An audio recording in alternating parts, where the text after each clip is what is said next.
11월 30일 토요일입니다. 11월의 마지막 날입니다. 한 달 동안 정말 수고 많으셨습니다. 한 달의 마무리 잘 하시고요. 12월에도 말씀과 함께 하루를 힘차게 시작하시기를 바랍니다. 함께 묵상할 말씀은요, 요한계시록 6장 1절에서 17절입니다. 내가 보매 어린 양이 7인 중에 하나를 떼시는데 그때에 내가 들으니 네 생물 중에 하나가 우레소리같이 말하되 오라 하기로, 이에 내가 보니 흰 말이 있는데 그 탄자가 활을 가졌고 면류관을 받고 나아가서 이기고 또 이기려고 하더라.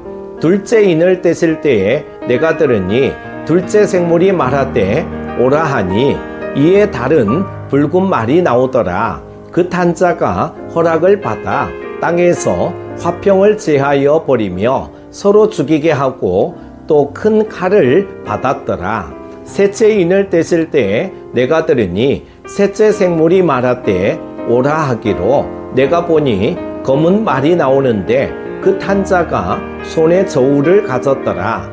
내가 네 생물 사이로부터 나는 듯한 음성을 들으니 이르되 한 데나리온에 밀 한 대요 한 데나리온에 보리 석 대로다. 또 감람류와 포도주는 해치지 말라 하더라. 넷째 인을 떼실 때에 내가 넷째 생물의 음성을 들으니 말하되 오라 하기로, 내가 보매 청황색 말이 나오는데 그 탄자의 이름은 사망이니 음부가 그 뒤를 따르더라. 그들이 땅 4분의 1의 권세를 얻어 검과 흉년과 사망과 땅의 짐승들로서 죽이더라.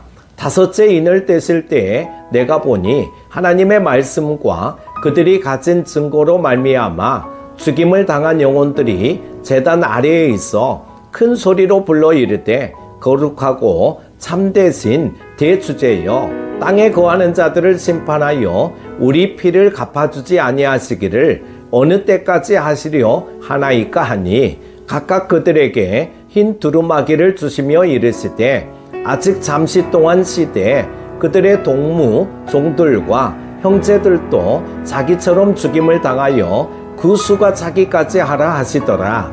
내가 보니 여섯째 인을 떼실 때에 큰 지진이 나며 해가 검은 털로 짠 상복같이 검어지고 달은 온통 피같이 되며 하늘의 별들이 무화과 나무가 대풍에 흔들려 설익은 열매가 떨어지는 것 같이 땅에 떨어지며 하늘은 두루마기가 말리는 것 같이 떠나가고 각 산과 섬이 제 자리에서 옮겨짐에 땅의 임금들과 왕족들과 장군들과 부자들과 강한 자들과 모든 종과 자유인이 굴과 산들의 바위 틈에 숨어 산들과 바위에게 말하되 우리 위에 떨어져 보좌에 앉으신 이의 얼굴에서와 그 어린 양의 진노에서 우리를 가리라. 그들의 진노에 큰 날이 이르렀으니 누가 능히 서리요 하더라. 아멘.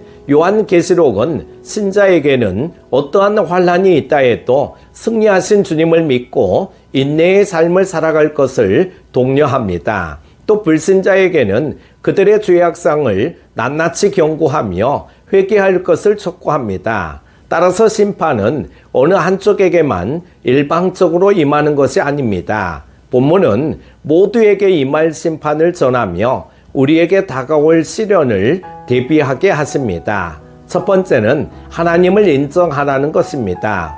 처음 고난이 닥쳤을 때 우리는 우리 힘으로 이겨내려 합니다. 그러나 아무리 노력해봐도 내 힘으로는 안 된다는 것을 깨달으면 그때서야 하나님을 찾습니다.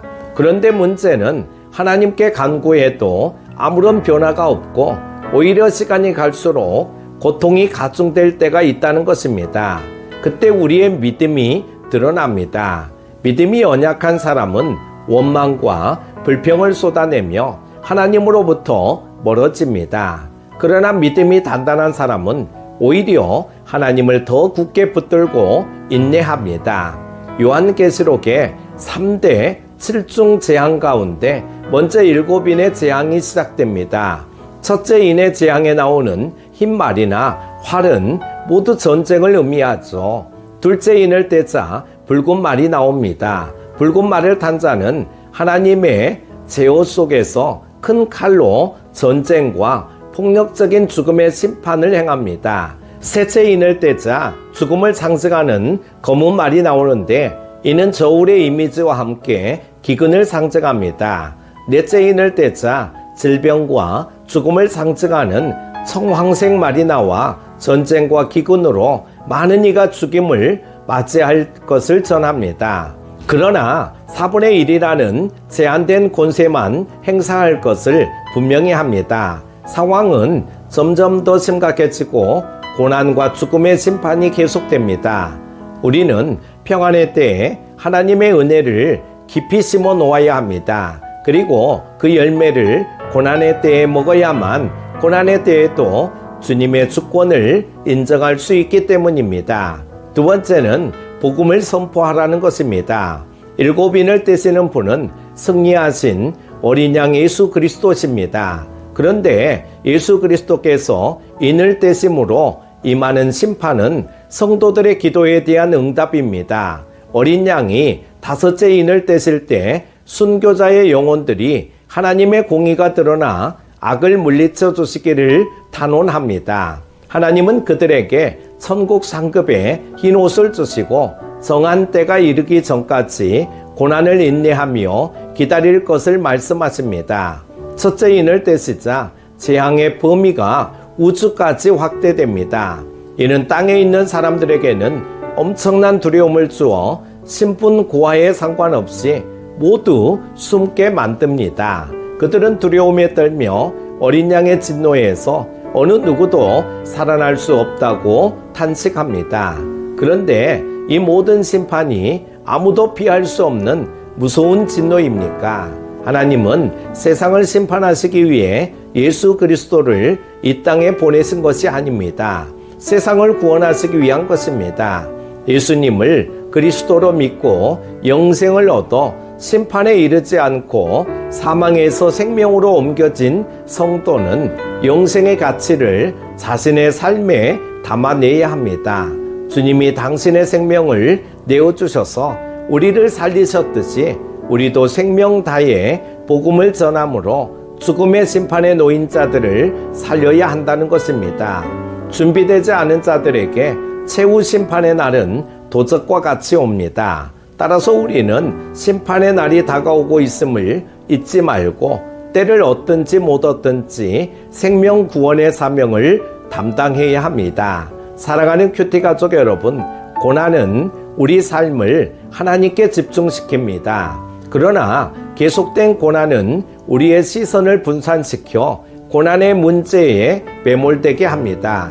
우리는 계속되는 고난 속에서도 하나님의 주권을 인정할 때 승리를 얻을 수 있습니다.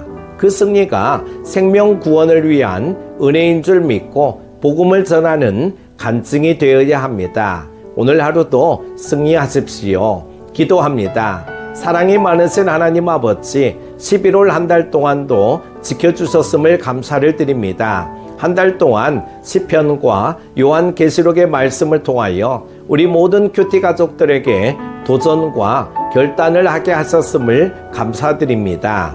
오늘도 세상에 무릎을 꿇지 말고 담대하게 믿음의 길을 걷기를 원하시는 하나님을 만나게 하시니 감사합니다. 우리 모두 어떠한 시련이 와도 하나님을 온전히 믿는 신앙으로 흔들리지 않게 하여 주옵소서. 오늘도 주님을 의지함으로 풍성한 은혜를 허락하여 주실 주님을 찬양하며 예수님의 이름으로 기도드립니다. 아멘.